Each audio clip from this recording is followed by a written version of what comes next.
Welcome to Stitchery Stories, where textile artists share their life in fabric and thread, inspiration, techniques, disasters and delights. And I'm Susan Reeks, enthusiastic embroiderer and textile art dabbler who also loves podcasting. So take a break and enjoy our light-hearted chat, and please share with your friends so they can enjoy it too. Hello and welcome to our lovely guest today, Jane Sanders. Hi Jane. Hiya Sue. Hi. Hiya. I've got Jane's bio here. I graduated from the University of Northumbria in 1995 with a degree in contemporary arts practice. Since then, I have worked with many different mediums such as sculpture, photography and costume. I've exhibited my work nationally, and in the past, I've also worked in residence and with community groups.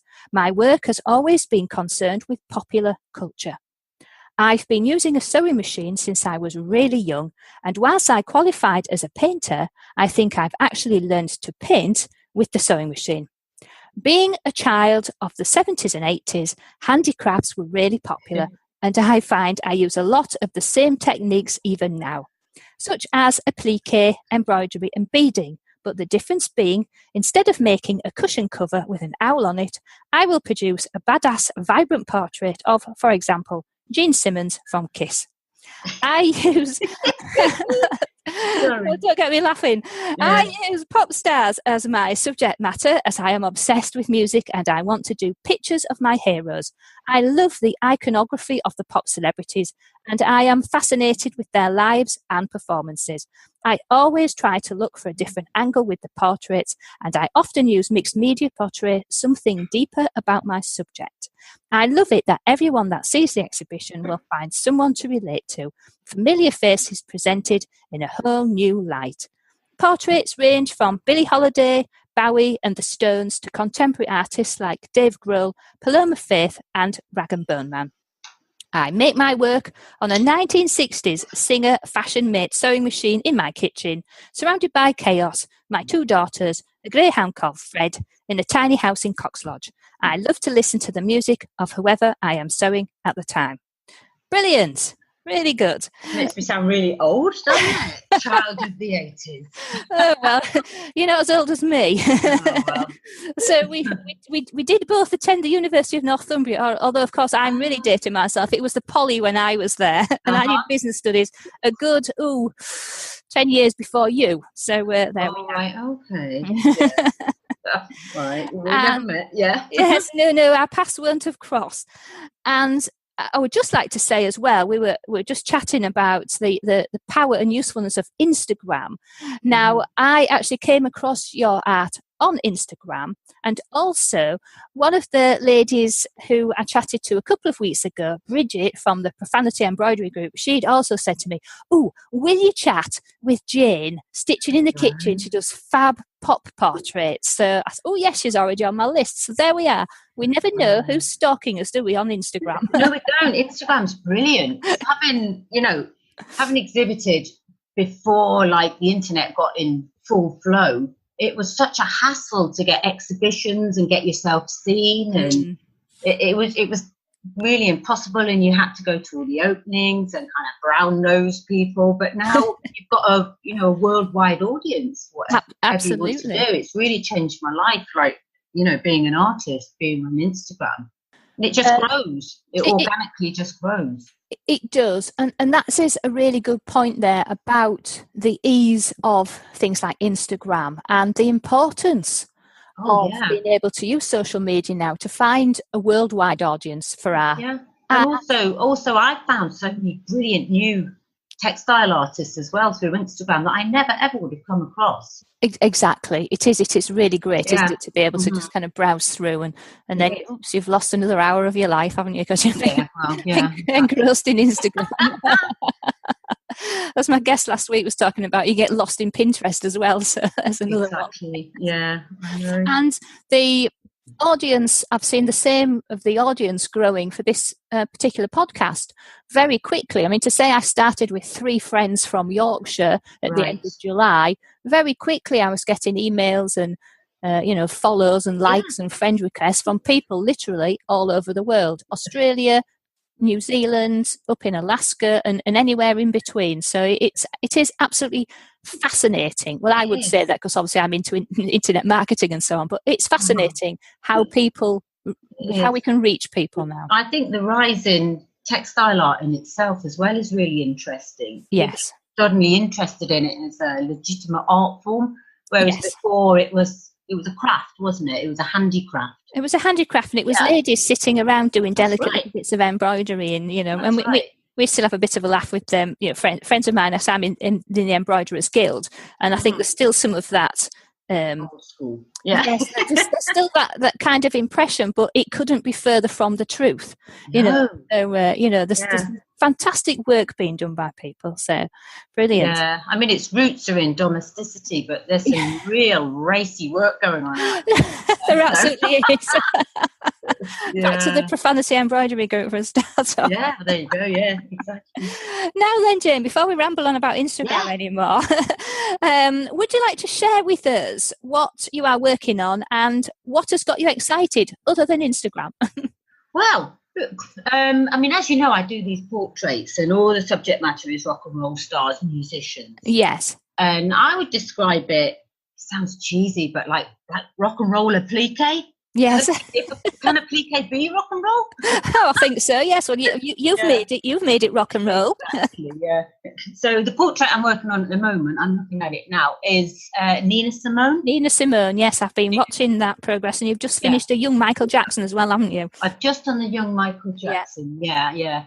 But the Nina one is great because ages ago I bought this African wax block, highly coloured printed material. When you buy material and you think that'll come in handy one day. Yeah. One day, I think I must have had it for about 3 years, and I thought, I know exactly what I'm going to use that on. And that's what I've been doing her headdress and her clothes with. Fantastic. So I'm really into that one at the moment. Yeah. And the Michael Jackson one that I've just finished. What I'm trying to do, I'm trying to depict portraits of musicians, but in a, kind of like an atypical way. I could quite easily do John Lennon with his glasses and his long hair. I'm trying to take a different slant. Yes. So, for example, my John Lennon is when he's probably about 19 in Hamburg with his rockabilly hair when they were in the Silver Beatles. But I mean, obviously, you've still got that classic Lennon face. So that's what I'm trying to do, take a different slant on a familiar face. Yes, and it is exciting, and the subject matter is exciting. And you say rock and roll applique, I think is a really fab way of describing it. And I will just say, before I forget, because I have already forgotten to do it, the best places to get hold of Jane, and the links will be in her episode on stitcherystories.com. But Jane's got a Facebook page, and obviously she's very busy on Instagram, and both of them are around the name of Stitching in the Kitchen. But the links are on there because it's easier to look at them and click on them than try and read out hyphens and underscores and all the rest of it. So I do apologise for getting that straight away. But oh no, that's fine. I work under the name of Stitching in the Kitchen because that is quite literally what I do. You do, yes. I don't have a flash, highly lit studio.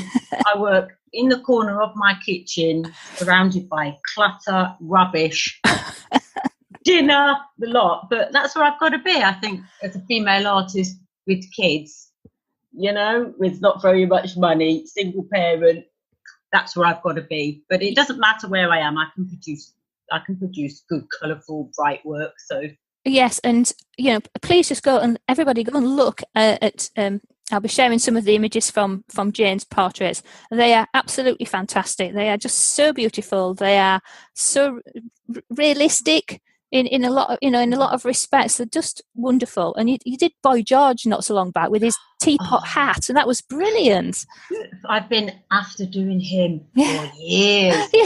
I think anyone that's my age, I'm 44, has a soft spot for Boy George. Yeah. When we were younger, he was just our hero, wasn't he? Well, absolutely. He was so different. Yeah. But because what I do as well, I use a lot of mixed media in my work. So it's all got a textile base. But then just to sort of enhance on the portrait story, the subject story, sometimes I use mixed media. And I thought, for years I've been collecting little shards of willow pattern plate when I walk the dog. always walking along, sticking bits in my pocket. And it's another one of those instances of that will come in handy one day. So I've amassed this huge pot of them in the kitchen, and I thought I must use them. And when I picked Boy George, he's so known for like his avant-garde fashion sense. Absolutely, his hats, yes. And he's also, I always remember, I've got this sort of Rolodex memory of like musicians' quotes and images. He was always famous, wasn't he, for saying that he'd rather have a cup of tea than sex. Yes, exactly. Do you remember that? Yeah. I do. Well, of course, I was a student in the 80s, wasn't I? You see, so yeah, it's all my student days. Is all of this. That's it. So I thought, right, I'm going to make you an avant-garde hat, and it's going to be a teapot, so made out of broken teapots.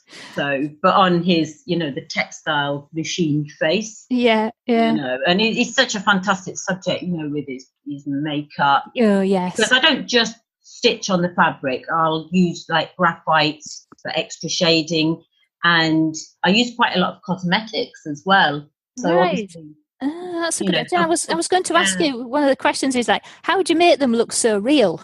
Yeah.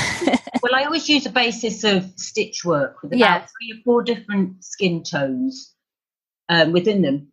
Then once I've done that, I'll start to add on a little bit more shading to make them 3D, usually just with graphite pencils. Right. And then obviously, because they can look a bit flat and grey like that, I'll start to add things like blusher. Yeah. Depending on who it is. I use a lot of Sharpie pens as well. Yeah. But for Boy George, I've got this gaudy, horrible makeup. I think it's really daughters, actually. I thought, right, yours is for that. So every colour in the palette for Boy. Oh, that absolutely makes sense, though, doesn't it? Using makeup to portray makeup. Yes, it's so sensible. It's almost like, wow, using makeup to make it look like makeup. Well, there's an idea. Yeah. But all the portraits have like glass eyes as well. Right. So I think if you're doing a portrait, if you're painting it, drawing it, textile, however you're doing it, as long as you get those eyes sharp, yes, that's what brings the picture alive. Yes, so I use sort of glass eyes, and I file them off to the shape of like the eye socket. So yeah, right, yeah, I know, because they're in the house. It's like they're all following for that.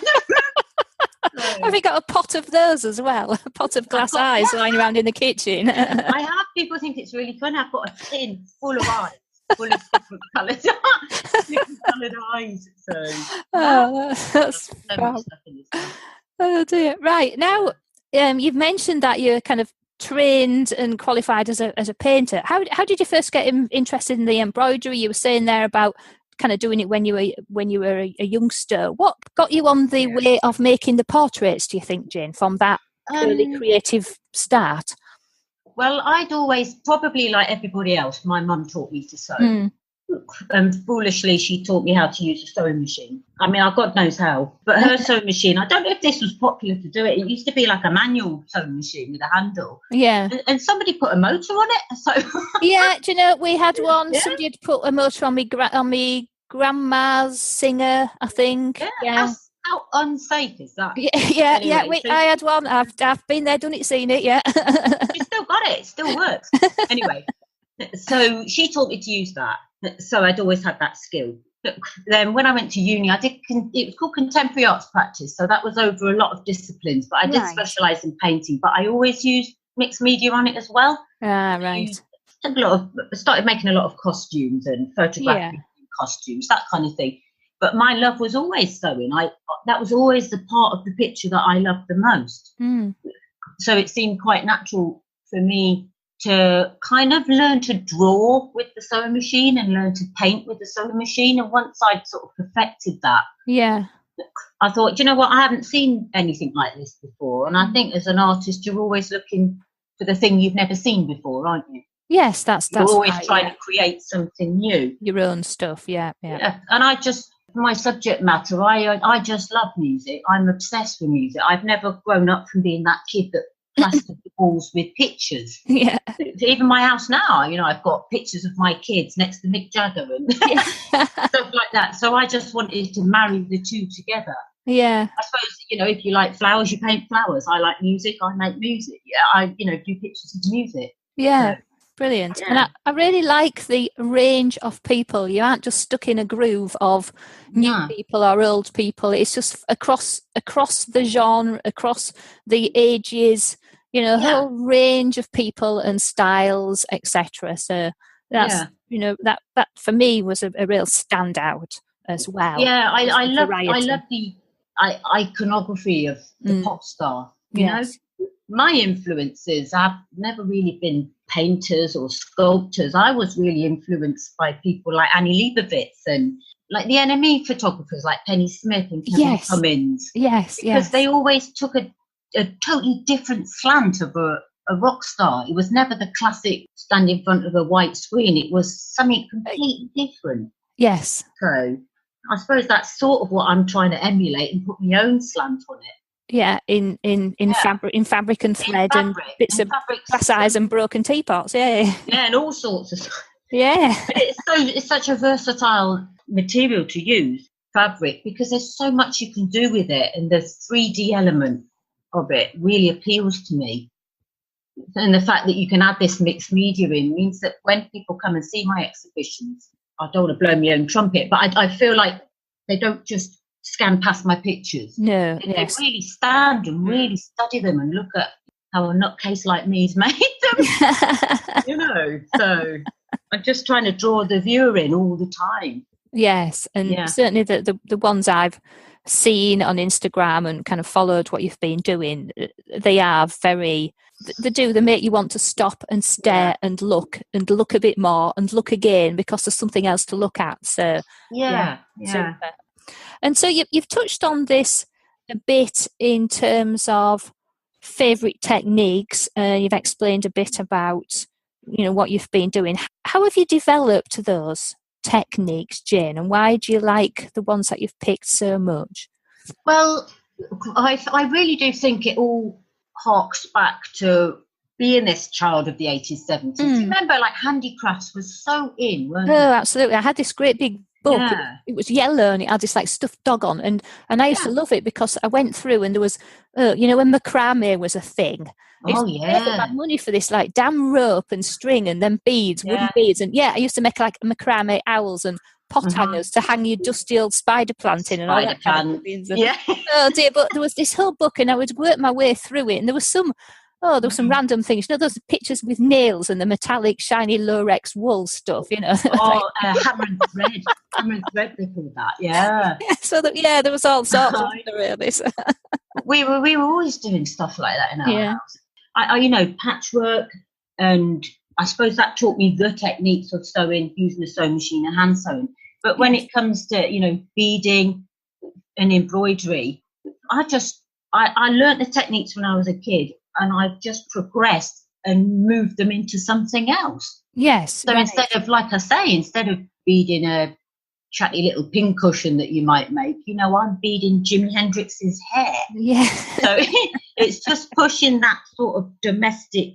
It was like a domestic craft, wasn't it, really? Yeah. Kind of like a summer fete type. Yes, absolutely. Let's make all this stuff to sell at the school fair. Yeah. So I'm just trying to do that into an actual picture that can be put on the wall of a gallery, Yes, exactly. Yeah. And I think people can relate to that as well, because they remember doing stuff like that when they were kids. I'm not high and mighty about art. I like people to enjoy what I'm doing. Yeah. Well, it's so key, isn't it, that you need to enjoy it and everybody else needs to enjoy looking at it, and that is therefore the root of a successful business as well. You're doing something different. That's people want it. That's the thing, isn't it? And also the subject matter that I'm doing. People recognise those faces, and people are so hero worship about musicians that they just love it. So even if they don't like sewing, they'll like my picture of Janis Joplin because they like Janis Joplin. Exactly. If you don't know who Janis Joplin is, you'll enjoy the sewing. Yes. I'm covering all bases too. I know you are. Absolutely fantastic. And of course, the cult of celebrity is stronger than it ever was as well, isn't there? Mm-hmm. There is that aspect that people are just so interested and kind of obsessed with these famous, beautiful people and their eccentricities and their art and their music. Well, I'm always quite interested in the commissions that people ask me to do as well, Yes. you know, because I would say the majority of the portraits that I do are my heroes. Right. You know, there's the odd one, but like, you know, I'm not a Michael Jackson fan at all. Mm-hmm. But he's such a huge star. I felt I had to put him in the exhibition. Yes. So I picked him when he was a young boy. Yes. You know, because I thought it was quite an innocent. It was a lovely boy as well. You know, lovely pictures of him, and it's just, and you've captured that boyish essence. I was trying to get him before you know the media spoiled him and turned him into the monster. Yeah, so that's why I picked him as young, and I really enjoyed making his afro as well. Yeah, what did you make? That was the other thing. What did you make his afro out of? I was fascinated by that. Yeah, well, his face is, you know, his flesh-coloured felt. Then he's got his little, very dark glass eyes. But his afro, just to make it more 3D, it's wadding. All right. So wadding that you'd use for quilting. Yeah. Which I've then taken outside into my yard.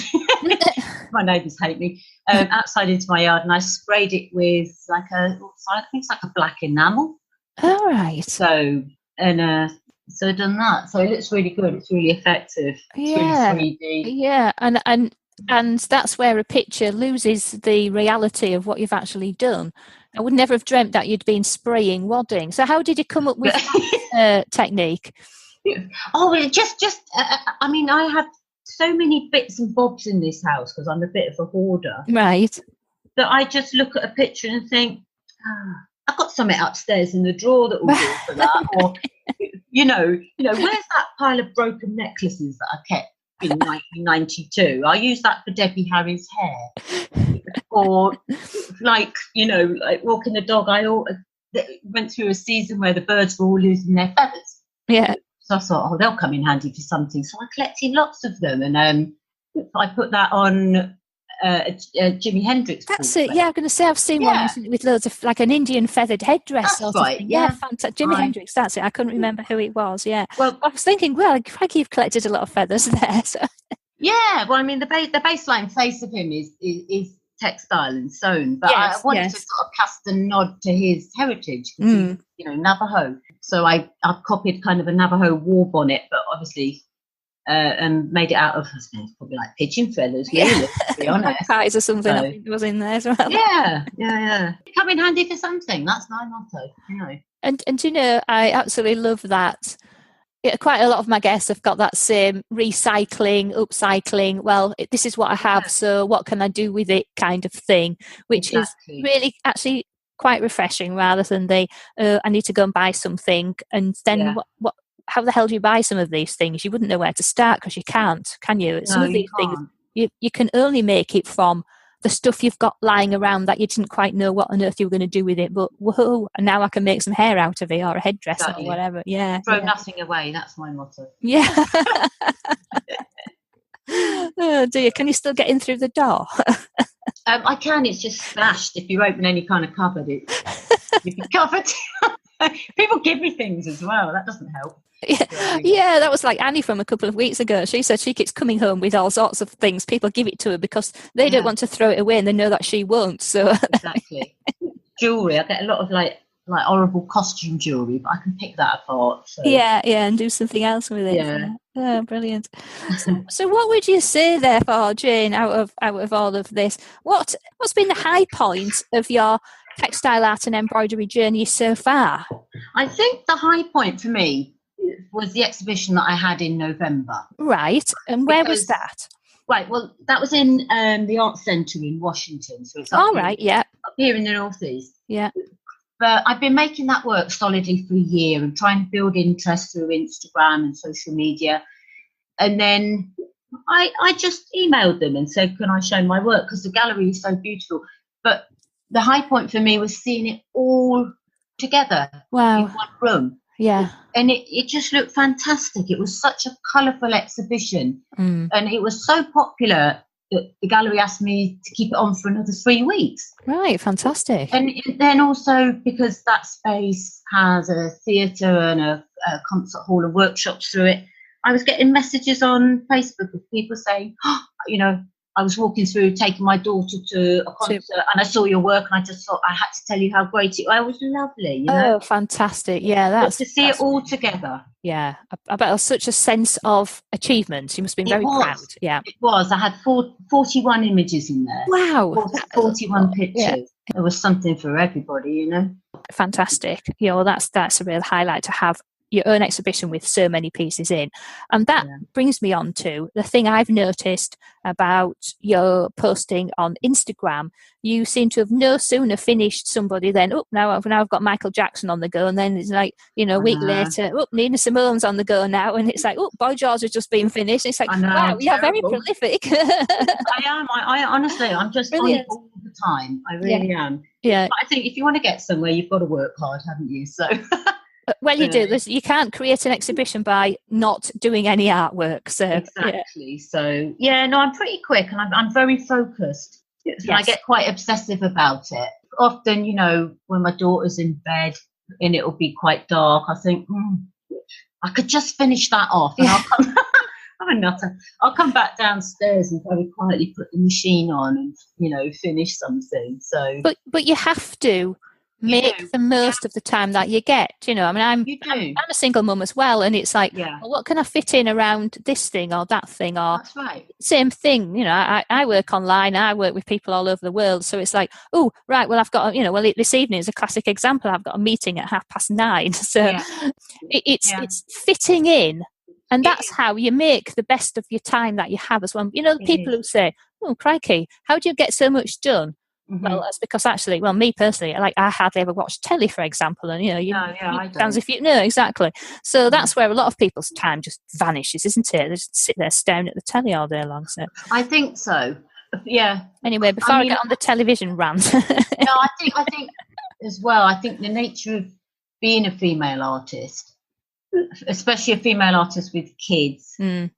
Most female artists have to work a normal job in the day as well, because art doesn't bring in regular money. We all know that, right? Yeah, exactly. It's that when you've got that hour, when your kid is at whatever club or Scouts or Brownies, you're full on, aren't you? You can get loads done in an hour, more than you could in a whole day sometimes. Yeah, it is. That's how I work. Yeah. Fantastic. Well, I'd kind of picked that up between the lines, just watching, what you were posting. I thought, she's making every use of every minute there. So with that being said, do you have any stories that you might want to share with us and give us a bit of a laugh, Jane, of when something possibly didn't go quite as planned and was maybe even a bit of a disaster? But importantly, what did you learn from that experience, Jane? Well, I'll tell you a little story about Iggy Pop. I've got an exhibition. Well, the exhibition that's just been at Washington. Yeah. There's a lot of children that pass through that gallery because, like I say, there's workspace at the end. Yes. But my Iggy Pop is an A2 sized, full frontal, naked picture of Iggy. Oops. With it out. And that's if anyone wants to have a look, we all know, Iggy Pop's famous for something, and it's large. Anyway, I had to check them out. I said, look, is this cool? Is this all right? And they were like, no, it's not. So I had to come home and I had to stitch. I was going to say a little fig leaf, but actually, I was going to say, you put a fig leaf on Iggy Pop. I did. I had to stitch a fig leaf for Iggy Pop to cover it up. But actually, it looked quite good because it made him look like a Greek statue or something. Oh, that's priceless. That is. So yeah, it's not a disaster, but having to make something change, and quite amusingly so in the end. I could do anything on that sewing machine. One day I'll sew myself a man. A disaster. I haven't had too many disasters, but somebody that I've tried to do 3 or 4 times, and I just can't quite capture him, is Kurt Cobain. I don't know why. Yeah, I really don't know why. Maybe he's just a magical person that can't be stitched or something. He just doesn't want to be stitched, does he? Yeah. But every time I do him, he looks like a caveman. I don't know why. It was like George of the Jungle. So he's just on the shelf. waiting. Yeah, I've got more patience. You need to catch that. What was it? Teen Spirit. That was it. Yeah, you just catch the Teen Spirit with Kurt Cobain. Oh, crikey. I tell you another thing I didn't like. Oh, horrible. I've done a beautiful A2 portrait of Kate Bush. Right. And it's based on quite a famous picture. I think it's by her brother, John Carter Bush, where she's got lots of ivy wrapped around her head. Yes. But I thought I'll twist that a bit. And I did her coming out of undergrowth. So there's lots of different leaves that I stitched on it. I really enjoyed doing it. But I thought I need to darken this up a bit. It looks too pretty because, you know, a lot of Kate Bush's work is quite spooky. Dark, isn't it? Spooky and dark. Yeah, it is. So I thought, I know what would look nice, and there's some insects. So I sent off to Indonesia for some dried insects. Dried beetles, yeah. Yeah, those really bright, beautiful, metallic, iridescent beetles. But what I didn't realise when they turned up is I've got the real heebie-jeebies. You know, I don't like things like that. And I didn't know. And when I opened the box, there was a free gift in there. Yep. So there was lots of these beautiful beetles. That was fine, but to touch them, it was a bit, you know. And it's a scorpion. A dried scorpion. It's like, oh, God, you know. So I don't even know what's happened to that. That's probably in the drawer somewhere. Well, I'll tell you something. A dried scorpion is better than an alive one. I was staying in Belize in this house we had there, and saw a scorpion scuttling across the floor, and then it disappeared into the back of the settee. It could be the same one. Yeah, didn't dare sit in that settee until it was like ages. I've got that damn scorpion yet. I didn't dare sit in the settee because there was a scorpion living in the settee. I reckon it's the same one, so I reckon it's oh no! Oh dear. Right, I digress. So now, I don't suppose you have these. Do you have any of those dreaded unfinished objects? You seem to finish all of yours very quickly. No, I haven't got any unfinished objects. But I mean, I've got one on my notice board, and I really love the Manic Street Preachers. Yeah, I'm like a mega fan. I'm going to see them in a couple of months, and I'm so excited. I'm about it. But I can't do the lead singer, James Dean Bradfield. I've got him on the notice board. I've traced him a couple of times. Yeah, he's unfinished. He's not. He's like Kurt, is he? He's just not working out. Yeah, but that's based on a really interesting picture by, I think that's Kevin Cummins as well, the photographer for the ME. Right. Yeah. He's sat on a bed. So this will be a bit different. It'll be like a full figure, and I'm interested in doing the bed and making tiny little bed clothes for it as well. Right. I might even have to get my crochet hook out from the Otis and do a tiny little quilt for it. But at the moment, he's my UFO. Yeah. Right. Well, that's not so bad, is it? That's not too bad. Yeah. Now then, so you've already kind of alluded to the fact that obviously you're using every minute that you can to do your art, and you were working like mad to build up your collection for your exhibits, your exhibition. So have you heard of the saying, beware of long distant elephants? So those items that seem so far away, but they slowly creep up on you, and there they are, all of a sudden large. So how do you keep your projects on the go, Jane, and keep track of your time and keep yourself organised, but keep your creative juice flowing? That's all right. I'm okay at the old time management. I've got an exhibition coming up in April. Right. So I know I've planned that I want to do 15 new pictures more than from in Washington. So I'm just one of those sort of people. Well, that means I'll have to probably do one a week. Right. Yes. That'll give me a bit of leeway if I go to the pub and things all go wrong. That'll give me a few extra days. No, I'm just got to be organised. I'm really organised. And I do all my own, PR. I do my own press releases. Because there's all of that to do as well, isn't there? The business of being an artist. As you say, you've not only got just creating the work, you've got just all the other stuff to go with it, your PR and your organising everything. And it's finding the exhibition, it's making sure you've got the money, it's putting your press releases out, it's approaching the right people, asking for interviews, sending off articles to the right people. But probably like you, I take my iPad or my phone to bed, and I just, instead of reading a book at night, I send up a press release.